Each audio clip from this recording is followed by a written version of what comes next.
Good evening, everyone, and welcome back to the show. Welcome to the very first author interview for the month of August here on the show. I'm your host, Gabriel Garcia, otherwise known as the Wandering Quill and the Wandering Scribe. And joining us today is an author, editor, podcaster, jack of all trades, making her official debut here on the show. Now, in her own words, my guest describes herself as an overly caffeinated podcaster, editor, and author of nonfiction and speculative fiction works, including Warehouse Dreams, Lost Abroad, and River City Widows. She lives in San Diego, and as I mentioned earlier, viewers, she is a podcaster for semi-sages of the pages, as well as co-owner and chief editor of No Bad Books Press. So without further ado, let's give a huge Wandering Scribe round of applause to today's guest, author Theresa Halvorsen. Theresa, welcome to the show. Thank you. I'm so glad to be here. And really, when you were reading my bio, I was like, dang, I'm kind of sound impressive. I'm not, but it sounds really good. One thing on that is the Semi-Sages of the Pages has transitioned into a YouTube channel, in Oh, addition to doing podcasting as well. So you can find us in all the places. So, yeah. awesome. Awesome. Well, Theresa, I'm so excited to have you here. It is incredible. And correct me if I'm wrong, but uh your business, No Bad Books Press, was featured at this past year's LA Festival of Books, correct? Yeah. Oh my gosh, I love that event. I love just chatting with people who love books. And that's where we met, was at the LA Festival of Books. Absolutely, absolutely. And honestly, I cannot say enough good things about that place, viewers and listeners. And it is a goal of mine to eventually table there myself amongst so many impressive authors like yourself, Theresa. I mean, you have done a wide range of stories of different genres. And speaking of stories, viewers and listeners, we'll be talking about Warehouse Dreams because not only is it Theresa's book that she is currently working on, but she also has a sequel in the works that she is so excited to share with fans of the first book. So, Theresa, what can you tell us as a little teaser of Warehouse Dreams? So, Warehouse Dreams is about a teacher trying to keep her supernatural students from blowing up the school, Of as course. one does. Of course, it's kind of important. And this year, a hot new teacher has started, Ooh. and she cannot stand him. And I would show a copy, but I sold out of all of them at Comic-Con, and my replacement copies haven't come in yet. Absolutely, absolutely. Man, that is incredible. And why does it feel like that would be a Hallmark movie if I've ever heard of one? A little supernatural, but the plot very much reminds me of Hallmark, which is great. So before we dive further into the creation of Warehouse Dreams and of course its upcoming sequel, let's talk a little bit more about you, Theresa. So in your bio, as I said, you've done a lot. But is there anything your fans and your fellow readers might not know about you that you'd like to share? Oh, that's a good question. Uh, let's see here. That might not know about me. I'm really committed to helping people get back in touch with their creativity. I'm actually working on a book with one of my fellow sages where we're talking a lot about the importance of the creative process, the importance of it for our mental health, and then also how to get back into it. I think a lot of times as we grow older and we start to have families and we focus in on our Mm, careers, our creativity tends to take the back burner. And creativity can be anything. It can be baking. It can be putting stickers on a water bottle. It can be your fashion. It can be something more complex like drawing or writing or painting. But you have to have it in order to be mentally healthy. So we don't have a title for that book yet, but it's coming out soon. And as I keep doing more research into it, it really is turning into this passion of mine to get people back in touch with their creativity. Awesome. I think that is very beautiful, Teresa, and very, very true. And we're probably going to be talking about a lot of that stuff in the interview. But before we get to that, I want to know the origins of you as the author. So I'm very curious. Were you a very creative person growing up? And what would you consider to be your definitive aha moment when you realized that writing stories and telling stories was something that you wanted to pursue for the rest of your life? Yeah. So I've always been a reader. Always. Like I inhale books. It was a huge part of my childhood. I read the Wizard of Oz books. I probably still have them memorized. I read the Little House on the Prairie books. It was thousands upon thousands of books. And of course, as one does, you kind of start making up your own stories in the same universe. Mm-hmm. And then at some point, I was like, wait, people can get paid for this? And I started, messing around writing. My very first story, I was probably 6 years old, was about a princess whose plane crashed. And luckily, the wild animals saved her. It was very, Disney esque. But, I was 6, give me a break here. And so I'd always kind of picked at writing, but life always really did kind of take a lot of my time and a lot of my energy. And as we all know, writing takes thought, it takes Yes. concentration. Yeah, it takes a lot of work to complete a project. And so I was never very great at completing. I always had great ideas. I would always kind of get started, as so many of us do, and then, it would fizzle out. So a couple of years ago, I was really going through a rough patch at my day job. And really what came out of that was this tremendous desire to write and to take it seriously. It was like there was an internal voice inside of me that's like, I have to write. I have to do this. Mm. And as soon as I really started focusing and taking it seriously, my mental health got a lot better. Right. And it actually opened up a huge world to me. I started attending conferences and I met the other semi-sages, and I made a lot of really wonderful friends and a wonderful, wonderful support group. And I realized actually I could do this. It was going to take focus. It was going to take work, even having a full-time job, even having a family. But at the end of the day, it really is like what is in my heart and in my soul is, oh God, I'm like tearing up. I want to be a writer. I want to make this work. So that's my story. That is beautifully said. That is Thank you. very, very incredible. And again, I'm so happy to have you here on the show as the first guest for this new month, for these new viewers who are now joining us for the very first time, because we're going to be touching on a lot of things about some of the creative processes of being a writer and some fan questions here and there. So to start off with a fan question, which I'm going to tie into a regular question, Teresa. So when you began this journey as an author and writing your books, as well as some experimenting with some possible story ideas, do you consider yourself an author who has a ritual or a routine in the sense of like you have an outline?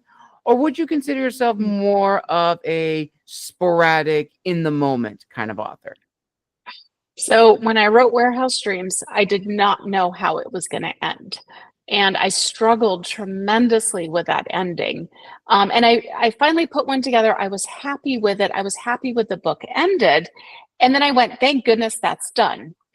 And then I started getting a lot of people that were like, where's the sequel? And I'm like, oh, I wasn't going to do a sequel. Mhm.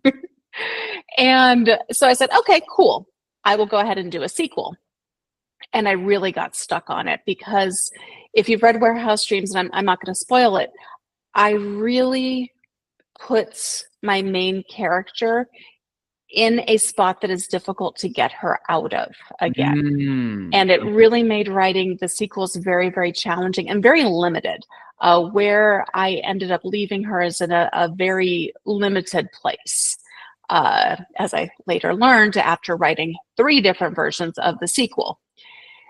And my experience with Warehouse Dreams and my struggle with the ending is that when I get started on a project, I have to know where it's going to end. I have Right. to, or there is no point in me writing it because I will struggle. I will just meander and never really get there. So when I started writing the sequel and really like, okay, I'm gonna do it this time. That was my main focus was this is where I want it to end. And I love that ending so much. I was so happy when I got it to the point where I was like, and now here's the ending, because I had it in my mind for so long about what would happen. Wow, that is amazing. And the topic of endings is something that we're going to be touching on very later in the interview, but I think it is really, really important and to really understand, how the story is going to end, especially if people are very eager about it and really want to know more. And this sort of leads into another fan question, Teresa.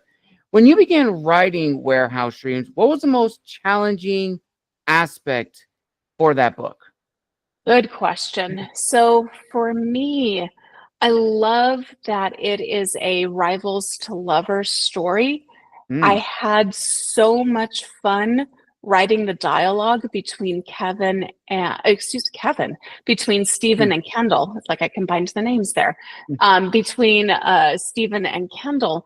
But I really had a lot of struggle writing that because I wanted them to argue. I wanted them to differ philosophically and how they see the world. But I also, especially from Stephen, because it's first person, you only see Kendall's point of view. But I knew Stephen. I know Stephen so well, and I knew from the moment he met Kendall, he was very intrigued by her, whereas Kendall was like, "Get out of here! What the heck?" And I wanted that to come across too in the banter, like when she's coming at him constantly, and he's like, "Hang on here, let me explain my point," and she's not letting him. And that was very, very challenging dialogue to write. mm, There is also a third character in the book that is also in love with Kendall. And I had to write him very, very carefully as well, to the point that I've had readers be like, "So, Daniel, does he like Kendall?" And I'm like, "Yes, he does." But again, we're first person point of view. So even though Kendall's a telepath, she misses a lot of stuff that's going on mm. around her, and she misinterprets a lot of people's behaviors um, into it being different than it is. So that was a really hard balance as well. Um, and probably one of my favorite parts about writing first person, and one of the hardest parts too, when you write first person, you have to know what's going on around the characters because it's influencing the character, but you also have to acknowledge that first person character is probably a liar as well. Right. All first person narrators are liars. That is very true. That is 100% true. So ultimately, when writing the first book, what was your goals for the book as the author, but also the promise to your future readers for not just this book, but potentially, or not potentially, but for the sequels and possibly your other stories in the works? Yeah. So I think so the promise I wanted to make to my writers, and I will always say this, I am totally happy being a writer that somebody reads the book and goes, "I loved this. It brought me so much joy. It brought me so much escapism. and I'm good. Like, I'm not trying to change the world with my writing or anything else. I'm good being a writer who makes people happy. Yes. And yeah, and that's honestly my goal with all of my writing. It was interesting at Comic-Con this year. I had somebody come up to me and he grabbed Warehouse Dreams and I gave my little spiel about it. And he's like, well, how political is it? And I said, well, it's dystopian. So, meaning that there's caste systems and class systems in it. So there are some people who are doing very well and there are some people who aren't. It's very similar to our current society. Mm. And so I was like, well, it's not political in that it's kind of shoving the, whatever politics in your face, but there is an underlying element of that. As there should be in dystopian, as there should be in urban fantasy, as there should be in sci-fi. Yes. Yeah, there should kind of be a subtext there, and you get to choose what that is. 100%. 100%. So now let's talk a little bit more about the characters themselves without spoiling too much. And these are all fan questions, but I think they are perfect. So when talking about the main character in Warehouse Dreams, how did you approach her as a character, but also make her feel authentic? And the reason I asked this question, which I'm sure you probably talked with a bunch of other authors as well, is you want your character to feel like they exist in that world, that it makes sense for that type of character to be in this type of story. So how did you approach the main character for Warehouse Dreams in that regard? Yeah. So Kendall has a lot of anxiety. And when I wrote that character, I was really struggling a lot with anxiety. So I fed a ton of that feeling into her. And I actually had to tone it down based on some of the Mm. feedback from my beta readers. So that was one way I really made her real, was in the physical sensations she feels and in also some of her behavior. Some of her behavior is not the best, but it's coming from an anxiety place. Mm. Um, but I also made her a hero. In her mind, she must save the students at the warehouse. She has to do that. She is 100% committed to do that. She will do whatever it takes to save them in the way that she thinks is the best way to save them. And it may not be the best way, but that's kind of a lot of times where the anxiety kind of comes into play with her. She is also an addict. And remember, Mm. first person, she doesn't realize that she is. So again, that's a subtle thing through it where she's constantly like, I need a drink, or she smokes a lot of weed. So she's sitting in her bedroom with a joint, and she's curling the smoke around her fingers because she's also a psychokinetic, and then Right. sending it into a ball and sending it out the window. So I did that very intentionally, with me knowing that she's an addict, but her not being willing to recognize that. That was Mm. another way I made her very human as well. Fascinating. Fascinating. And of course, probably the one thing we all as authors encounter in one shape or form is, of course, the dreaded writer's block. It's always going to happen. We're always going to face it. And I'm wondering, Theresa, have you ever had writer's block for any of your stories, and how have you overcome those? Yeah, I think as soon as I started being more focused on that ending and plotting, starting at the ending and kind of plotting back, I struggled less with writer's block because I always had a place to go. I always knew where the next step was going to be. Maybe I would end up pulling that step out or being like, yeah, that didn't quite work how I wanted it to. I need to figure out another step. But at least I would have enough pieces in there. The other thing I do too is I do time block very, very firmly, where I'm like, Mm. in the evening, I am going to work on Warehouse Dreams. Every evening until it's done, that is my time to work on Warehouse Dreams. That helps too. And even if there's days where I'm like, I'm really struggling here, at least sitting with the computer, trying to go through a couple hundred words, or just jump backwards and do a little cleanup, a little bit of edit. That helps keep the routine going, so that way I don't fall into the trap of I don't feel like it today, and then bam, writer's block clicks in. Absolutely 100%. And I'm very much the same way too, Teresa. I enjoy writing in the evening. I mainly write whenever I get off work. I will occasionally write in the late mornings, early afternoons if I have time, but definitely for sure I do write in the evening. And I also find it very therapeutic at night because mostly everyone's probably eating with family or at least going to sleep and winding down. And that's just a time where, I can just talk out loud and no one's going to say anything because they're probably already asleep. And since your story is set in a dystopian urban fantasy setting, I'm very curious for you as an author, which you think is the most challenging to write? Writing a story that's immersive or writing a story that appeals to the five senses? Ooh, that's a really good question. I am not a great descriptive writer. I will be totally blunt, and I own that. I am a great dialogue writer. So Same. me, yeah. So to me, I actually have to, when I write, I actually have to do passes. That is just like you're only focusing on description. Like, what room are they in? And let's put pieces into that. So while I do try to tie my descriptions into the emotions that my characters are feeling at the time, and I'm so sorry. Sorry, I was trying not to cough.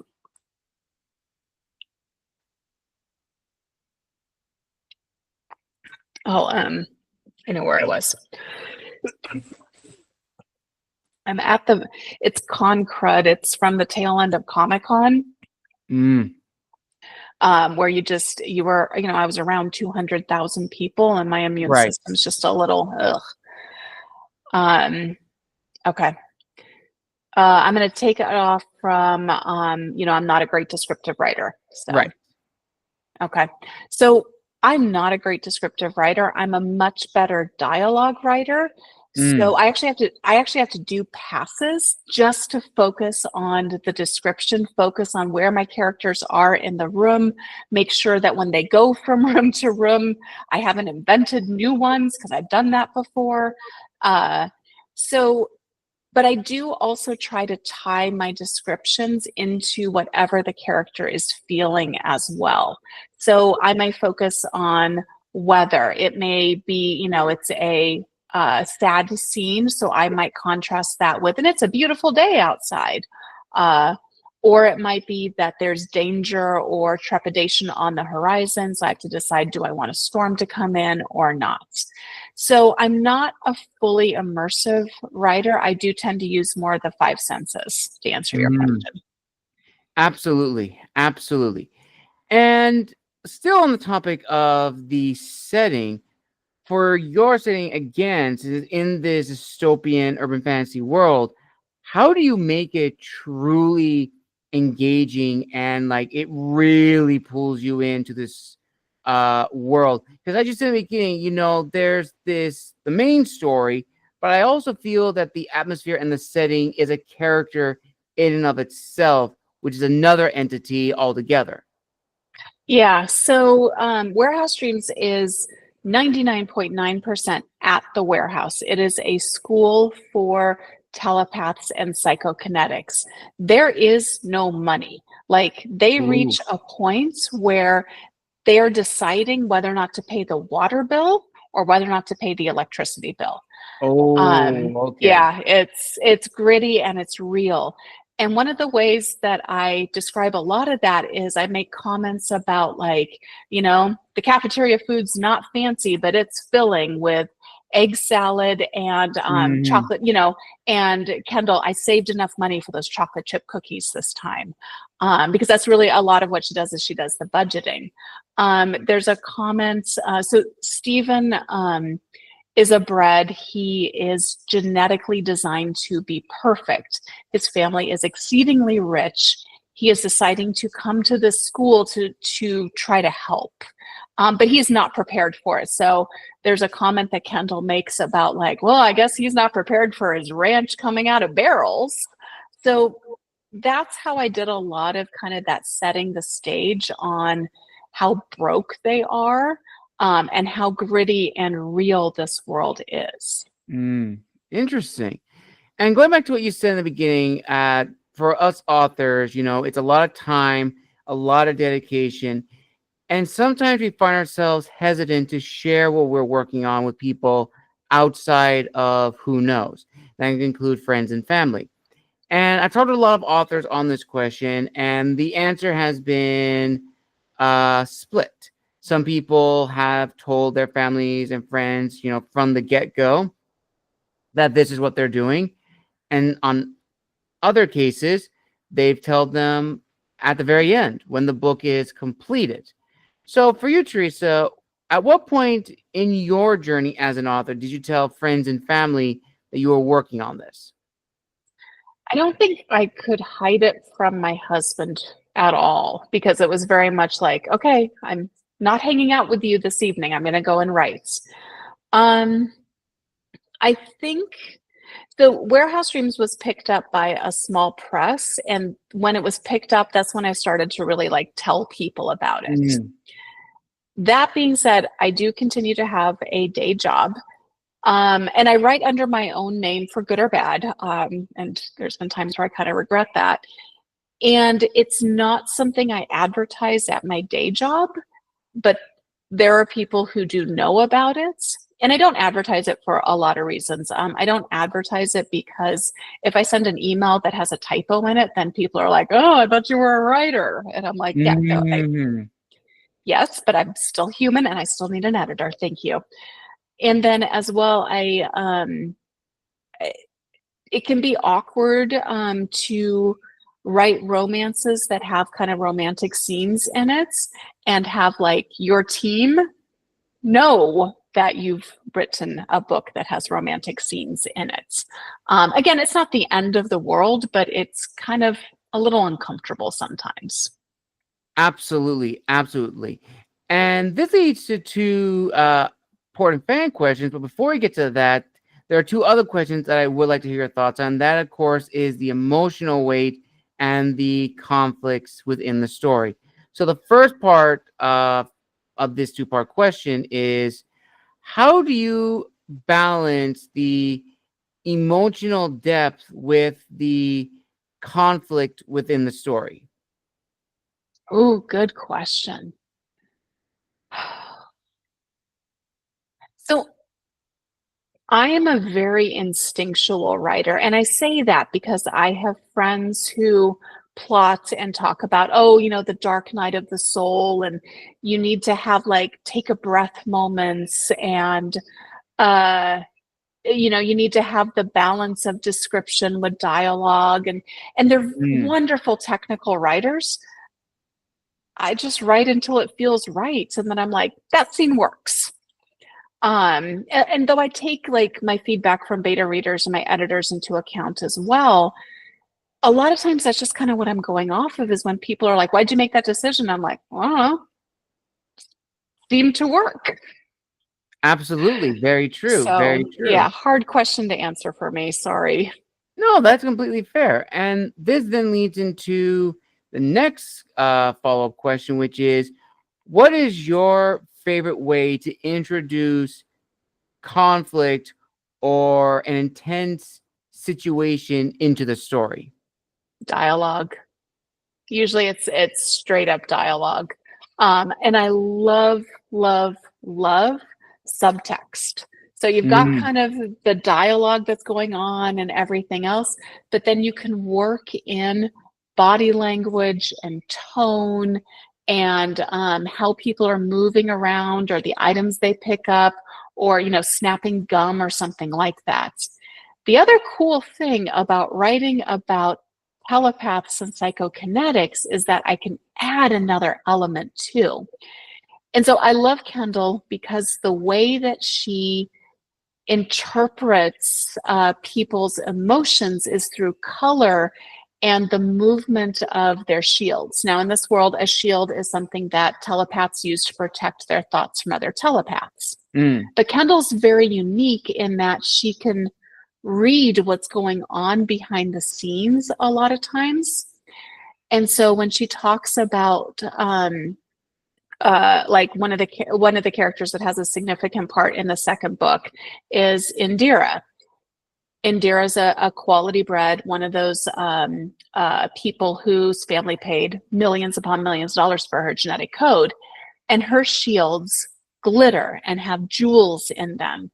And it was so much fun to do, like, and the jewels winked out, or her shields became hard, or glitter like flowed from her when she's trying to Mm. manipulate things.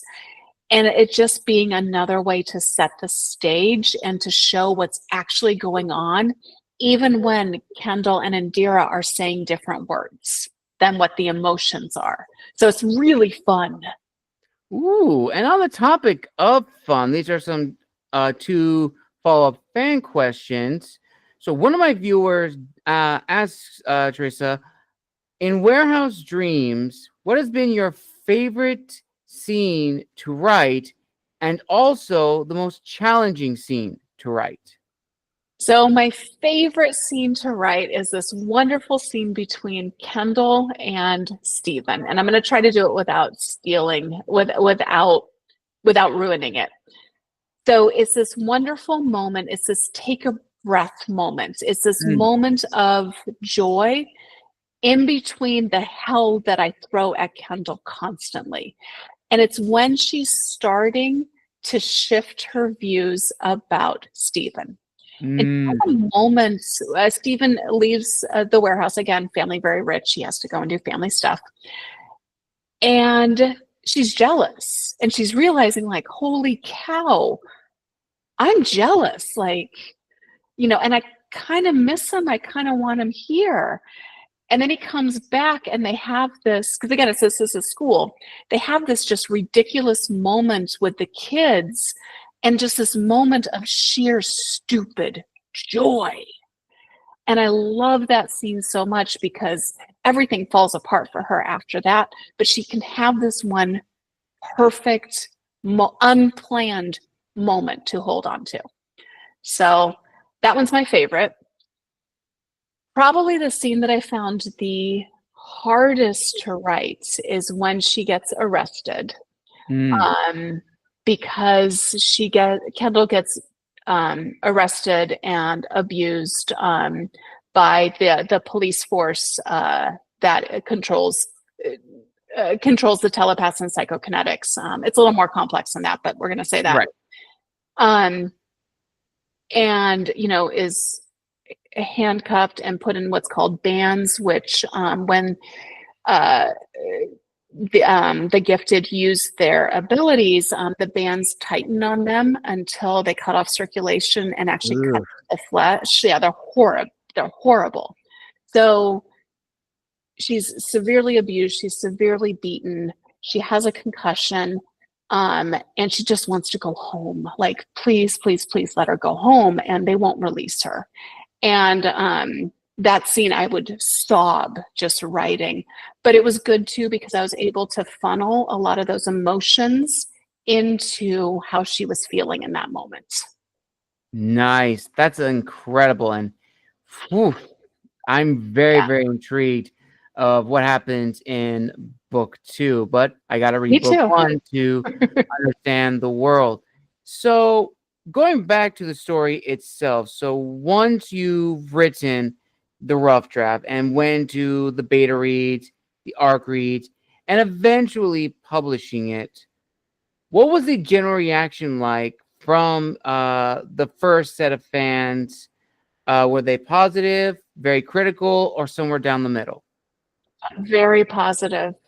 Very, very positive. I have had teachers come up to me and be like, this is my life.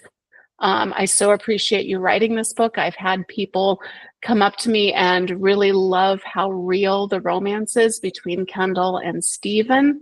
I've had people relate a great deal to the anxiety that Kendall feels, saying like, oh Mm. my gosh, I know exactly how she's feeling. Um, it's been overwhelmingly positive, which is why I had so many people ask me for the sequel, and why I've worked so hard to come up with that. And I'm really, it's with my developmental editor, and I'm so Mhm. worried that she's going to be like, "This sucks." I hope not. I don't think so, but I love this world that I've created, and I love so much that I have so many people reacting so positively to it. Well, that's great. That's really great to hear, Teresa. And this actually leads into a reflective question, which touches on the same topic, because as the publishing industry has changed in the last 20 years, there are new voices in the industry which are incredible. And I've been talking with a lot of people on this question, and that is, what does it mean to be an author in the 21st century, especially if you are an indie author? And social media is a vital tool to be used to help grow a brand, grow a following, and all that important stuff. But it's also a double-edged sword, because it could easily hurt you and destroy your career as well as your mental health and creative process. And as I said before, writer's block will come in more heavily, which may be a result of imposter syndrome. Are you truly an author, or are you just a fraud? So I'm curious, Teresa, throughout your journey thus far, have you ever had those moments of heightened anxiety or imposter syndrome? And if so, or maybe if not, what has disciplined you to continue going? Ooh, that's a lot of questions right there. So I'll kind of start with writing in this century and kind of where it is. Hmm. Um, the fiction market is very saturated right now. Yes. Um, it is hard to make a living being a writer, and we're going to use living very, very loosely. It is hard to make a living as a writer. Um, AI coming in has Hmm. forced the market to be even more saturated. For good or bad, people are using AI and they're able to funnel out books even faster. And the best, not the best way, but one of the ways to make money as a fiction author is to have a lot of books out there so that people keep reading and keep reading and keep buying your books. Um, it is even harder to get an agent and to Yes. get a book deal. And I've tried the agent route. As I said before, I had warehouse rooms picked up by a small press before they Hmm. closed. And frankly, I just don't want to spend the time in the query trenches for a Yes. possibility. And absolutely, and I know a lot of people. I have friends who are deep in the query trenches, and they're very committed to finding an agent and getting a book deal, and more power to them. That is a great, great path, especially if you don't want to do all of the work. And being an indie author is so much work above and beyond the writing. And you're right, social media is a huge chunk of it. Social media can make or break us. It Yes. absolutely can. And it's a marathon, not a sprint. Even though there are the occasional authors who manage to go viral off of one random TikTok, that's few and far and in between.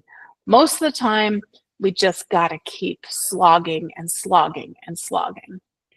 So the best advice I have is going to be to set clear boundaries. How much time do you want to spend on social media? How much time do you want to spend writing? And then when you've reached your point on your social media, get off your phone and stay off of it. It is meant to be addicting. And Mm. I absolutely have had my time where I'm like, did I just lose 30 minutes on TikTok? And I have. And so setting timers can help, and being like, all right, I'm done on my social media. That can help you with that too. Um, And then I also really recommend starting to build kind of ancillary stuff, starting to build other streams of income. So Mm, that can be writing, and you see this all over, writing, doing editing, teaching classes once you're comfortable doing that, doing YouTube, monetizing YouTube, all of mm-hmm. that stuff. However, you have to be very careful too, because those can be time sucks as well. And that's probably the biggest thing that I've learned over probably the last 2 years is to be very focused and not try to do the shotgun approach and try to do a little bit of everything. Absolutely, 100%. I'm also glad you brought up the topic of AI because that leads into the next question. And before I go into that question, I'd like to make a comment and say that I agree with what you say about AI. And to further add to that, AI has made publishing more mass produced than it ever has been before. Well, actually, not publishing, it's made creativity more mass produced Yes. than ever before. And sometimes, well, not sometimes, it is a horrible thing because you cannot tell what is AI and what isn't, which is very, very scary. But as one of my guests did say on the show recently, having AI write a book for you is like having an alcoholic seventh grader write a book for you. 9 times out of 10, the book's not going to read or make much sense, and you'll end up doing the work as you should have done in the beginning. Which leads to my next question, which is the discussion of a new era, an iron age, as I like to call it.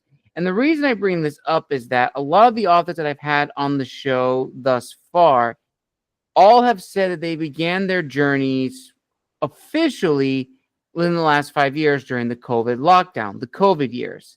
And this has sprung a term that I've seen sprinkled here and there called the COVID authors or the COVID publishing world or stuff like that. And with that said, I myself was one of those COVID authors. I began writing in 2020. A wave of new voices emerged and dominated the publishing industry, which is great. But then, of course, you have AI entering the picture. And everyone that I've talked to, regards to this question in particular, have really had to do a double take and really think of, oh, shoot, are we in this age or not? And that's, of course, whether or not we're in a golden age or an iron age. Now, golden age refers to, at least how I've seen, this new wave of talent entering the industry, new voices, new stories to tell, which is amazing. But we are now in what I've seen to be known as the Iron Age. It's less polished, less shiny, but it has a solid foundation because everybody has had possibly time to reflect on their stories. But then, of course, we have AI entering the picture, which is, of course, people are now saying the Dark Ages. So for you, Theresa, where do you sort of stand on this debate? And what are your thoughts on this discussion of if we are in a golden age or an iron age? I don't know. Honestly, I don't know how AI is going to shake out. I don't love the quality of AI. I've played around with it. I do like it for idea generating. So, great Mm, example. In the sequel to Warehouse Dreams, I needed to understand about how brainwaves work. And so, right. possibly how a telepath or a psychokinetic, like which brainwaves would they use? I can Google that Hmm. and dig through articles and take notes and everything else. Or I can put that into ChatGPT and be like, hey, ChatGPT, I'm writing a story. It's about telepaths and psychokinetics. Can you tell me what brainwaves they might use? And get a pretty solid answer that is going to be a lot faster than me digging through Google. Hmm. So that's what I mean by idea generation. I also like it if I'm like, what word, what word, what word, what word? And rather than Yeah. going to Google and being like, you know, it being like, give me synonyms for this word, AI will be like, what mood do you want? And I can be like, give me synonyms for this word with this mood, and it'll give me better choices. So from that viewpoint, it helps me be a little bit faster. But for the actual like writing and stuff, I don't think it does a very good job. Mm. Um, the little bit that I've seen, and it does feel like cheating. Like, frankly, I'm doing this for my mental health. So, me putting it in AI and having AI do it, that's not going to help me with my mental health. It's probably going to make it worse. That's very true. That is very, very true. And this actually now perfectly leads into the next segment of the interview, which is the business side of being an author. So, as a little starter question, Theresa, when you publish Warehouse Dreams, what was the most surprising aspect you learned about the publishing process? And as a follow-up slash fan question, with the amount of books you've done thus far, as well as future works planned down the road, what is one thing you would have done differently?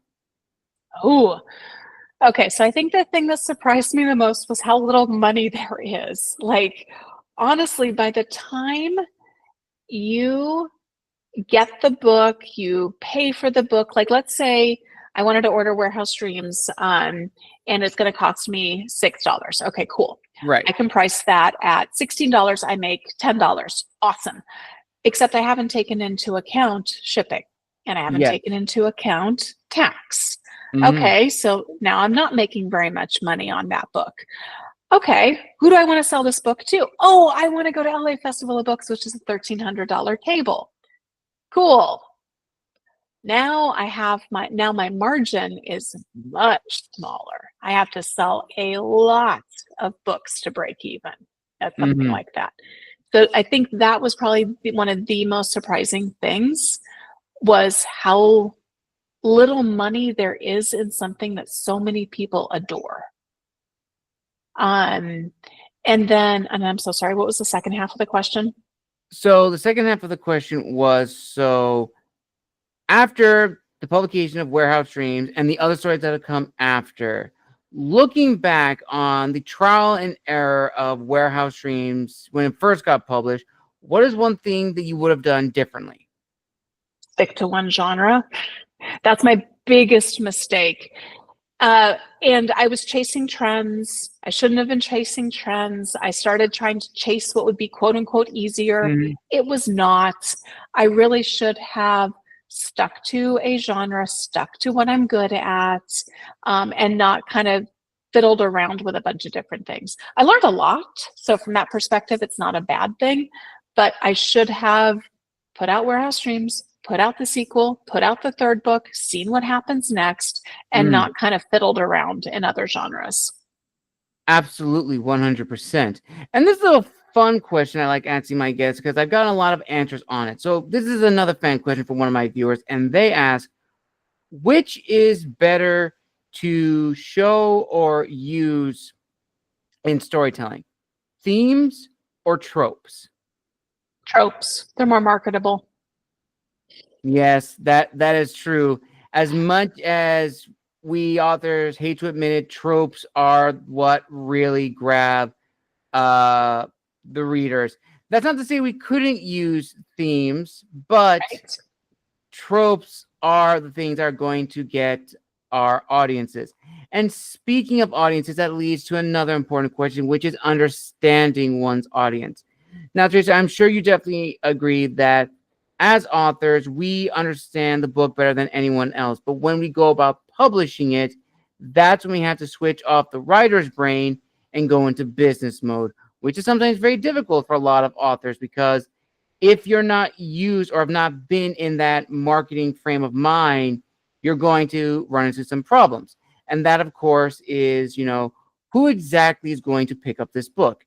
Now, there have been numerous discussions, numerous videos on writing to market or writing to your specific audience. But I've also seen a recent trend in the industry where authors are writing to their preferred readership in either YA, NA, or AF. So for you, Theresa, two-part question. Number one, how important is it for authors to really understand their audience? And number two, do you have a good idea of your audience with the release of so many books? Ooh, good questions. So I think, how important is it for authors to understand their audience? I think it depends on your goals. Some people Mm, are very happy just having a book. They're very yes. happy just having a book. And if that's the case and you just want it for friends and family and, the occasional person who picks it up, cool. You don't just understand your friends and family. Um, for other people, if you really want those hundreds of thousands of books sold, you Hmm. really do have to do an audience analysis. Yeah. Um, yeah, you really do. So it just depends on you. Um, and I'm sorry, I'm getting tired. The second question. No problem. And the second question is for you, do you have a good idea of your audience? I do. I do. So, one of the great things that's happened with the romantasy surge is that Warehouse Dreams gets to kind of ride that wave a little bit. Hmm. So, my ideal audience are going to be people who love that romantasy, who love that romance. It does tend to be women. It's not all women. A lot of men actually really do like romance. They just don't admit it very well. My audience is going to be people who want a tight moving story that's full of action and just Hmm. kind of goes from the next crisis, the next crisis, the next crisis, the next crisis. So that's going to be my audience. And that's, and that also has, that healthy romance. That's the romantasy people. That's that audience. Yes, and I will definitely say on the topic of romance fantasy viewers and listeners, I have heard horror stories from colleagues who have written in that genre. Those readers are very particular about the kinds of stories, and that, of course, is another discussion of understanding the genre that you want to write in. Because as authors, we want to showcase our voice, our individuality. But we also have to understand if we're writing in a genre and the audience that's established has already a clear idea of what they would like a story to begin with or how it would like to be, that has to be taken into account because you don't want your story to be too original that it confuses people, but you don't want to be a carbon copy. So for you, Theresa, how do you balance the two? Yeah, you definitely don't want to be a carbon copy, but it's okay to be like, hey, I really like this book, or even this book's a bestseller. What is it that makes it tick? That's totally fine. And as I said earlier, I'm a voracious reader. I really like pulling books apart and being like, why does this work so well? And then trying to recreate it. There's nothing wrong with doing that. Um, for purposes of romantasy, genre, and the expectations, you need to have a quote unquote magic system, something not of this world. You need to have a romance. And that romance tends to need to be a little volatile too, Yes. especially across multiple books. There probably does need to be some fights, breakups, back together, fights, breaks up, back together to some degree. That is a genre expectation. And generally, the book is going to need to end on a happily, even in a series, for the romance, in a happily ever after or a okay for right now. Yes. Um, yeah. Absolutely. And speaking of endings, this is actually perfect because I have two fan questions that I'm also going to tie it to your background also as an editor. So, also, in addition to being an author, you're also an editor. So, as an editor, how do you handle sort of the rewrites and the edits in terms of like staying true to the voice of the author and sometimes even for yourself, for Mm, your own books? yeah. So, voice, you have to be so careful when you're editing, especially doing line by line edits, that you don't accidentally insert your own tone into it. And it's actually funny. So sometimes if I feel like a sentence isn't working, and I'll kind of pick at it a little bit, and I feel like Mm, I'm losing the author's voice, I'll actually make a note and I'll be like, hey, I struggled a lot with this sentence. I couldn't seem to fix it and stay in your tone, or stay in your voice. Here's why I struggled a bit with this sentence. Maybe you can take it and figure out how to fix this, but still stay in your voice. Um, I have to make sure when I'm editing, I don't fall into the work so much that I just kind of start like, oh, let me fix this and let me fix this and let me fix this. I mm, have to stay above it and be like, focus on the voice. Is that what this character would say? Is that what this right. character would feel? This isn't your character. And just constantly be reminding myself of that. Yeah. And then for purposes of my own, again, I'm a very instinctual author. If I feel like in my own work something's not working, I'll just Mm, kind of pick at it and pick at it and pick at it until it does. The other thing that I do is that if I'm cutting a scene or cutting a large section, I put it into what I call a dump file, and I just grab it and I dump it into the file. And even though I never go back to it, that way I have it mentally in case I'm like, oh, I did like that. I want to go mhm. back to it. And then I don't feel so bad about deleting like big giant Yes. lots of scenes that I'm like, ah. But if it's not working, it's not working. And cut it. That's very true. And this also ties to the ending, which is another two-part fan question, which I think is probably the most important thing, especially in the business side as well as the creative side. So for the first part is, how do you make an ending feel satisfying, especially if it's a lead up to another book? And the second part is, for you as an author, and also telling other authors that you meet, not only on your podcast, but also in person as a representative of your company. Um, how do you sort of tell them or advise them of when to decide to end the story? Because that is probably the hardest thing among the many things of creating a book, is deciding where to end. So I will be honest, I struggle with endings. I always need help. I usually need to talk it out with my beta readers and my editors, to be like, okay, I got stuck. Just talk, talk with me about this. And usually I know the answer. I just have to just prattle on for a little while about it. And then I'm like, oh, wait, I got it. I know what I'm going to do here. Um, a lot of times the ending goes back to the promise that you made in the beginning. So when Mhm. somebody picks up the book, your opening scene, your opening sequence is making a promise to the reader. You're setting the stage for what they can expect from that. That doesn't mean you can't throw in twists or have the reader be like, oh my gosh, I didn't see that coming. That was so incredible. But that's what makes a satisfying end, is when they go, oh, I see it now. I see how when we started and how we got here. That makes total sense. Yes, That's how you end a book. absolutely, 100%.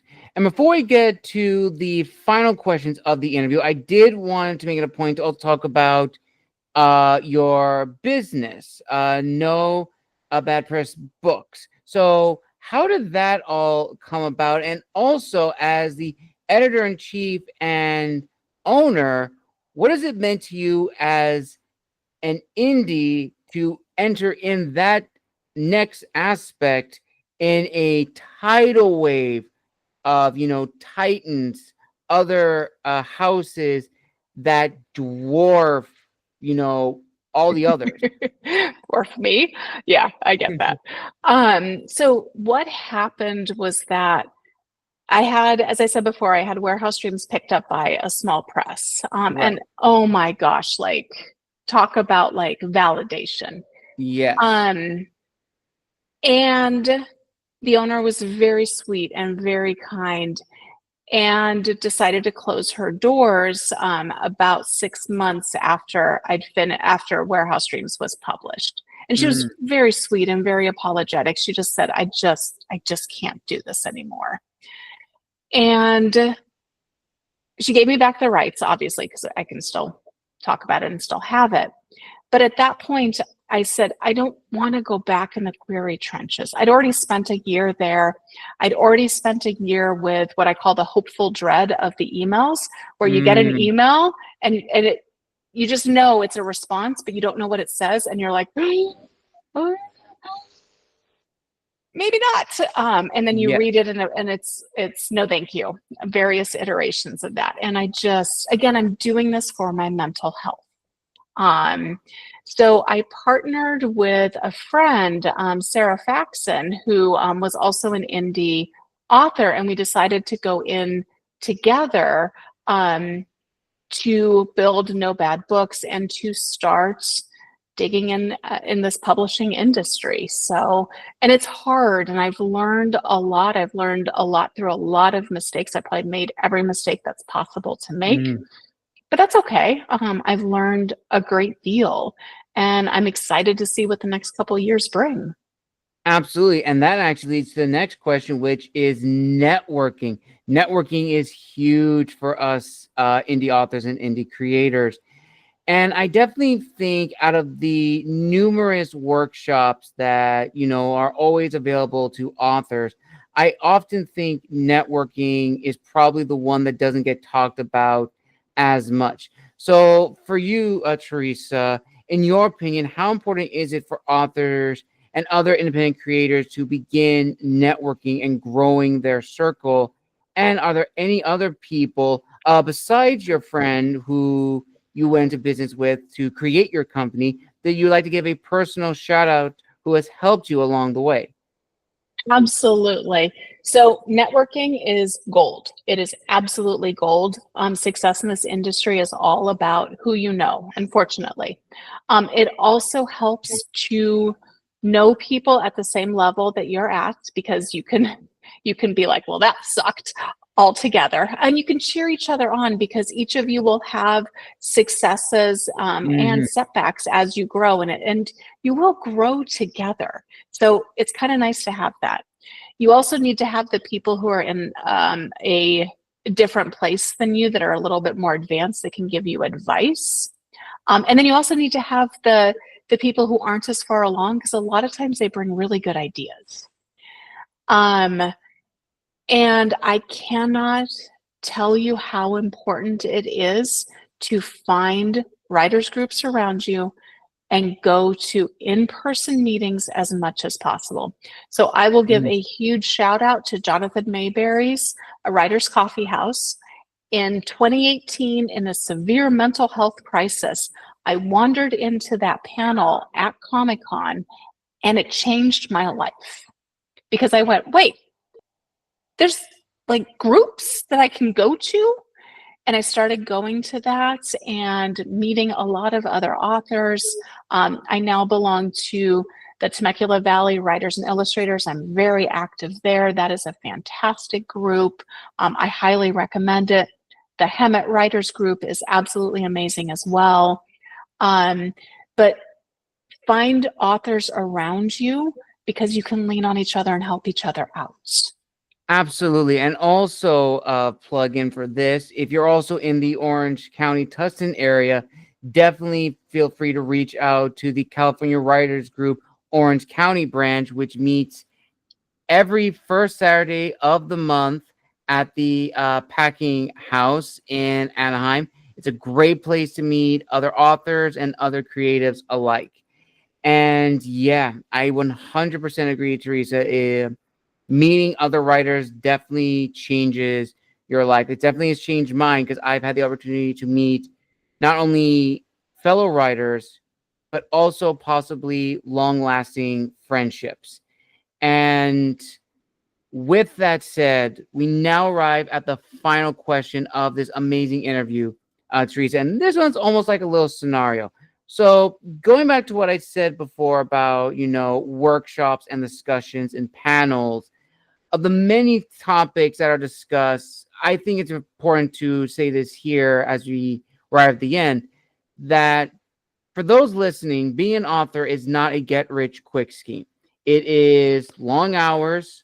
It is sometimes, in some ways, unfulfilling in sense of the impact it leaves or the financial coverings and stuff like that. Oh, And yeah. also, as Teresa said, the goals have to be realistic. They have to be obtainable, because in this industry, there is no guarantee that your book's going to be a success. There are exceptions to the rules, but they are exceptions.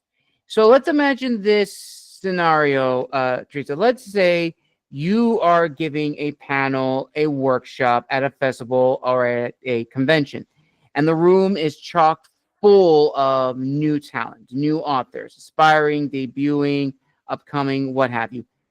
In the plethora of topics to choose from, what is the one topic that you would like to discuss with them? And ultimately, what would you want them to take away from that panel discussion or from that workshop class? Ooh, I would want people to walk away feeling like, heck yes, I can do this. And feeling like they have a supportive group around them that can cheer them on and help them get there. Um, and by get there, that is whatever goal that they want. And again, some people are just happy just to hold their book. Um, I really want people, as I said early on, to just realize the importance of being a creative. It Mhm. doesn't have to be financial. I think we at times run the risk of saying, I love this, so I'm going to try to make money at it. And that Right. doesn't, you don't necessarily have to do that. It's okay to just say, I love this, I'm going to do it, and stop right there. So I think what I really want people to take away is, I love this and I want to do it. That's what I would Beautifully want. said. Beautifully said, Teresa. And with that, viewers and listeners, we conclude this amazing late night author interview for the first episode for the month of August. I want to give a huge thank you to Teresa for coming on the show and joining us this evening. And we wish her all the best with her upcoming books and future books down the road. Now, Teresa, where can people find you on social media if they want to reach out? And where can people buy copies of your books, as well as any upcoming episodes for your podcast, which is now a YouTube channel? Yeah, so for the Semi-Sages of the Pages, that's what you would find. We're up on YouTube, so Semi-Sages of the Pages. For my social media, I am Theresa Halvorsen, author, and watch the spelling of my last name. The O and the E are switched from where people instinctually put them. And the reason for that is because my husband's grandfather switched the letters in the 1940s to get out of a warrant, because you could do that. So, so watch that spelling. But honestly, I'm on TikTok, I'm on Instagram, and I'm on Facebook. Those are the best places to find me. You can find my books everywhere. I'm not I'm not beholden to Amazon. Of course, I'm in Amazon, but I'm everywhere else as well. And then if you really want to find out more about No Bad Books, find out more about me, find out more about the Semi-Sages, you can do that at www.nobadbookspress.com. All of my stuff is under that same website. So check it out. Awesome. I will link all those down below in the description of this video, viewers and listeners.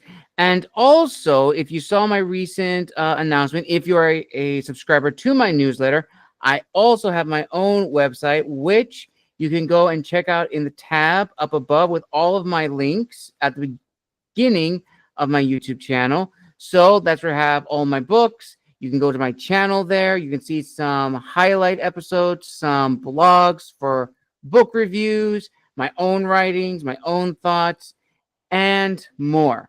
It's been 3 months in the works, and I'm so glad it is up there. And I will also attach it down below so you can go and check it out. And with that said, viewers and listeners, again, thank you so much for joining us for another late night author interview. A huge thank you to Theresa. We wish her the very best in her journey in 2025 and going into 2026. And until next time, this is the Wandering Scribe and the Wandering Quill signing out. Wishing you all a wonderful day wherever you are in the world. And we'll see you all in the next episode.